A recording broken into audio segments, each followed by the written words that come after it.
আসসালামু আলাইকুম আরহামতুল্লাহ। সম্মানিত খামারি ভাই বোন, যারা ইনকিউবেটর ব্যবহার করতেছেন তাদের উদ্দেশ্যে আমার এই গুরুত্বপূর্ণ ভিডিওটি সম্পূর্ণ দেখবেন। কারণ এই যে ফগ অর্থাৎ হিউমিডিফায়ারটা ইনকিউবেটরের জন্য অত্যন্ত গুরুত্বপূর্ণ ভূমিকা পালন করে। যদিও শীতের সময় এটার প্রয়োজন হয় না, কিন্তু গরমের সময় অত্যাধুনিক প্রয়োজন। এটা ছাড়া চলবে না, হবে না, আপনার বাচ্চা একটিও বের হবে না। কিন্তু শীতের সময় এই হিউমিডিটি যেহেতু শীতের সময় বেশি থাকে, যার কারণে ফগের ব্যবহারটা অত প্রয়োজন হয় না। এক কথা বলা চলে ব্যবহার হয় না। কিন্তু গরমের সময় এই ফগ না হলে চলবে না। আপনার ডিমের বাচ্চা সব হয়ে গেছে, এই ফগ হিউমিডিফায়ার যদি না থাকে, না দেন ইনকিউবেটরে, তাহলে আপনার বাচ্চা একটিও বের হবে না, বরঞ্চ বাচ্চা ডিমের মধ্যে মারা যাবে। তাই এই ফগ আপনাকে সুরক্ষা রাখতে হবে, ভালো রাখতে হবে। আপনি সেট করে রাখলেন, নতুনভাবে জয়েন করে দিলেন, নতুনভাবে আপনি পানির মধ্যে দিয়ে রাখলেন, ওখান থেকে হিউমিডিটি উঠবে ঠিক আছে, কিন্তু এই ফগটা অনেক জায়গায় দেখা যায়, যেমন আমার নিজেরও আগে হয়েছে, এই ফগটাও অনেক নষ্ট হয়ে যায়, আবার একটা চেঞ্জ মানে কিছুদিন পর পরে নষ্ট হয়ে যায়। এই ফগটা আর চলে না। এটার কারণ আপনার আমার অবহেলা এবং না জানার কারণে। যেহেতু আমি অনেক দিন থেকে, প্রায় 12 থেকে 14 বছর থেকে আমি ইনকিউবেটর ব্যবহার করি, সেক্ষেত্রে যদিও ইনকিউবেটর সম্পর্কে অত বেশি ধারণা নেই, তারপরে তো নিজে হাতে এগুলো চালাই, কখন কোনটা কোন কারণে নষ্ট হচ্ছে এটার তো এই ধারণা আমার হয়েছে।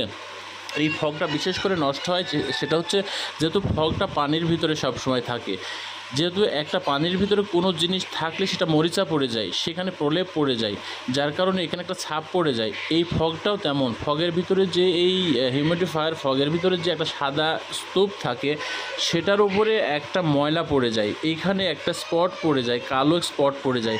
এটা যদি আপনারা সময় মতো পরিষ্কার না করেন, তাহলে এইটা আস্তে আস্তে মোটা হতে হতে, যেহেতু এই সাদা এই ফগ থেকে হিউমিডিটি ওঠে, এইখানে যখন ওপরে প্রলেপ পড়ে যায়, তখন কিন্তু নিচের যে হিউমিডিটি উপরের দিকে উঠবে, এটা উঠতে পারে না, যেহেতু বাধাগ্রস্ত হয়ে এখানে মোটা করে প্রলেপ পড়ে আছে। বিধায় আপনারা প্রতি সপ্তাহে অথবা প্রতি সপ্তাহে যদি এককভাবে আপনার এই ফগটা চলতে থাকে, তাহলে আপনারা সপ্তাহের মধ্যে 2 দিন করে ফগটা বাইরে বের করে নিয়ে এসে, অবশ্যই যেভাবে আমি দেখাবো, আমি আপনাদের ওপরের এইরকম একটা ব্রাশ নেবেন, তারপরে এই ব্রাশের উপরে এই যে পেস্টটা নিয়ে ওপরে এইভাবে ডলন দিবেন।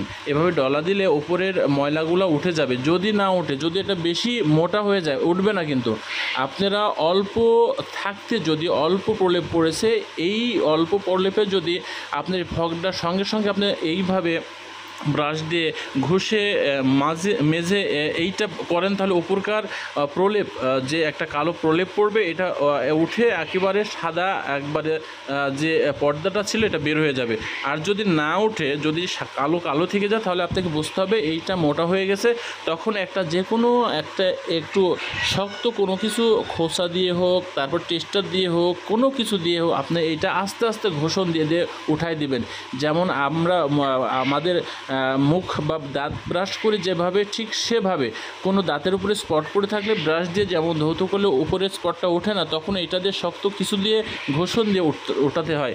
এমনভাবে ঘষণ দিবেন না, এমনভাবে চাপ দিবেন না যাতে করে ওই সাদা পর্দাটি যেন ছিঁড়ে না যায়। যদি সাদা পর্দাটি ছিঁড়ে কালো বের হয়ে যায়, তাহলে কিন্তু ওইখান থেকে আপনার হিউমিডিটি উঠবে না।